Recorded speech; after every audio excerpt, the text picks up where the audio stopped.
ವಧು-ವರರ ಅನ್ವೇಷಣೆಗಾಗಿ ಪತ್ರಿಕೆಯಲ್ಲಿ ಜಾಹೀರಾತು ನೀಡುವುದು ಸಾಮಾನ್ಯ. ಆದರೆ ಪ್ರೇತದ ಮದುವೆಗೂ ಜಾಹೀರಾತು ನೀಡಲಾಗಿದೆ. ಅರೆ ಇದೇನಪ್ಪ, ಪ್ರೇತಕ್ಕೂ ಮದುವೆನಾ ಅಂತೀರಾ? ಈ ಸ್ಟೋರಿ ನೋಡಿ.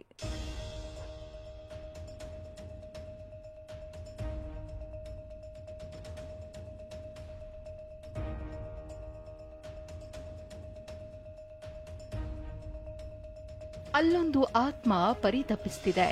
ಒಂಟಿಯಾದ ಜೀವ ಜಂಟಿಯಾಗಲು ಅಲೆದಾಡುತ್ತಿದೆ. ಸಂಗಾತಿಯನ್ನ ಅರಸುತ್ತಿದ್ದ ಆತ್ಮಕ್ಕೆ ಇಲ್ಲಿ ವಿವಾಹವನ್ನೇ ಮಾಡಿದ್ದಾರೆ.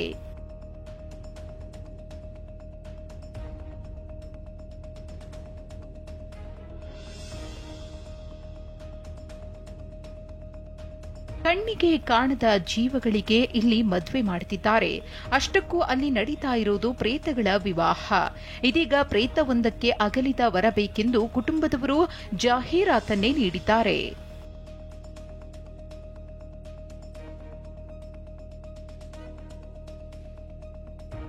ಹೌದು, 30 ವರ್ಷಗಳ ಹಿಂದೆ ತೀರಿ ಹೋದ ಹೆಣ್ಣು ಮಗುವಿಗೆ 30 ವರ್ಷದ ಹಿಂದೆ ತೀರಿ ಹೋದ ಗಂಡು ಮಗುವಿನ ಮನೆಯವರು ಮದುವೆ ಮಾಡಿಸಲು ತಯಾರಿದ್ದಾರೆ, ಸಂಪರ್ಕಿಸಿ.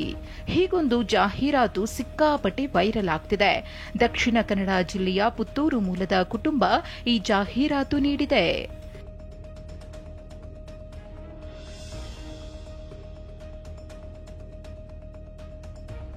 ಮದುವೆಯಾಗದೆ ಮೃತಪಟ್ಟರೆ ಸದ್ಗತಿ ಇಲ್ಲ ಎಂಬ ನಂಬಿಕೆ ಕರಾವಳಿ ಭಾಗದಲ್ಲಿದೆ. ಪ್ರೇತಗಳು ವಯಸ್ಸಿಗೆ ಬಂದಾಗ ಕುಟುಂಬದವರನ್ನ ಪೀಡಿಸುತ್ತವೆ ಎಂಬ ಮಾತು ಇದೆ. ಇದೇ ರೀತಿ ಪುತ್ತೂರಿನ ಕುಟುಂಬವೊಂದರಲ್ಲಿ 30 ವರ್ಷದ ಹಿಂದೆ ಒಂದು ಹೆಣ್ಣು ಹಸುಗೂಸು ಮೃತಪಟ್ಟಿತ್ತು. ಅದೀಗ ವಿವಾಹದ ವಯಸ್ಸಿಗೆ ಬಂದಿದ್ದು, ಅದಕ್ಕೆ ವಿವಾಹ ಮಾಡಲು 30 ವರ್ಷದ ಹಿಂದೆಯೇ ಅಗಲಿರುವ ಗಂಡು ಮಗುವಿಗಾಗಿ ಜಾಹೀರಾತು ಕೊಟ್ಟಿದ್ದಾರೆ. ಇದು ನಾರ್ಮಲ್ ಆಗಿ ನಮ್ಮ ತುಳುನಾಡಿನಲ್ಲಿ ನಡೆಯುವಂಥ ಒಂದು ಗುಟ್ಟಾಗಿ ನಡುವಂಥ ಒಂದು ಸಂಸ್ಕೃತಿ. ನನ್ನ ಕುಟುಂಬದಲ್ಲಿ ಕೂಡ ಇದೇ ಸಮಸ್ಯೆ ಇತ್ತು. ನಾವು ಕೂಡ ಹೀಗೆಯೇ ನಮ್ಮ ಪರಿಚಯಸ್ಥರಲ್ಲಿ ಯಾರಾದರೂ 18 ವರ್ಷಕ್ಕಿಂತ ಕೆಳಗಿನ ಸಣ್ಣ ಪ್ರಾಯದಲ್ಲಿ ತೀರ್ಕೊಂಡಿರುವಂಥ ಮಕ್ಕಳಿದ್ದರೆ ಅವರನ್ನು ನಾವು ಹುಡುಕಿ ಅವರ ಜಾತಕ ಅದನ್ನೆಲ್ಲ